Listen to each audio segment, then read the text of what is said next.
நம்ம வீடு கட்டுறோமா இல்லை வெறும் கட்டடம் கட்டுறோமா? வீடுங்கிறது வெறும் ஸ்டீலு, சிமெண்ட்டு, செங்கல், மணல் வச்சு மட்டும் கட்டுற வெறும் கட்டடம் மட்டும் கிடையாதுங்க. அது ஒரு உணர்வுகள் விளையாடுற இடம். அதாவது நம்மளோட உறவுகள் ஒவ்வொருத்தருக்கு கம்ஃபர்ட்டாக இருக்கிறதுக்கு அவங்கவுங்களுக்கு தேவையான இடங்கள். ஒரு குழந்தைங்க விளையாடுறதுக்கு உண்டான அவங்களோட ஏரியா, ஒரு பெரியவங்க இருந்தாங்கன்னா அவங்க இருக்கிறதுக்கு உண்டான அவங்களுக்கு கம்ஃபர்ட் ஜோனு, அதை தவிர ஒரு ஒர்க் ஃப்ரம் ஹோம் பார்க்குறான் அண்ணன் அப்படின்னா அவங்களுக்கு தகுந்த மாதிரியான ஒரு ஏரியா. இப்படி ஒவ்வொருத்தருக்கு தேவையான ஒரு கம்ஃபர்ட்டையும் பீஸையும் கொடுக்குற இடம் தான் வீடு. அதாவது ஒரே 4 செவரு ஒரே ஹால் தான், அந்த இடத்துல ஒரு ஈஸி சேரும் ஒரு ஊஞ்சலும் போடும்போது ஒரு உணர்வு கொடுக்குது இல்லைங்களா?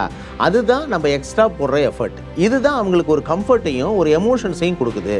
இந்த மாதிரி ஒரு ஃபீலிங்கோடு சேர்ந்த ஒரு டிசைன் தான் ஒரு நல்ல வெல்த்தியாக நம்ம வாழ்கிறதுக்கு உண்டான ஒரு அழகான ஒரு ஸ்பேஸை க்ரியேட் பண்ண முடியும். இந்த எமோஷன்ஸ், கம்ஃபர்ட்டு, பீஸை கொடுக்குற மாதிரியான ஒரு ஏரியாவை உருவாக்குனா மட்டும்தான் நம்மளுக்கு அதில் ஒரு உயிரோட்டமான ஒரு வீட்டை கொடுக்க முடியும். அதனால் ஒரு வடிவமைப்புக்கு இம்பார்ட்டன்ஸ் கொடுத்து ஒரு வீடை உருவாக்குங்க, கட்டிடத்தை கட்டாதீங்க.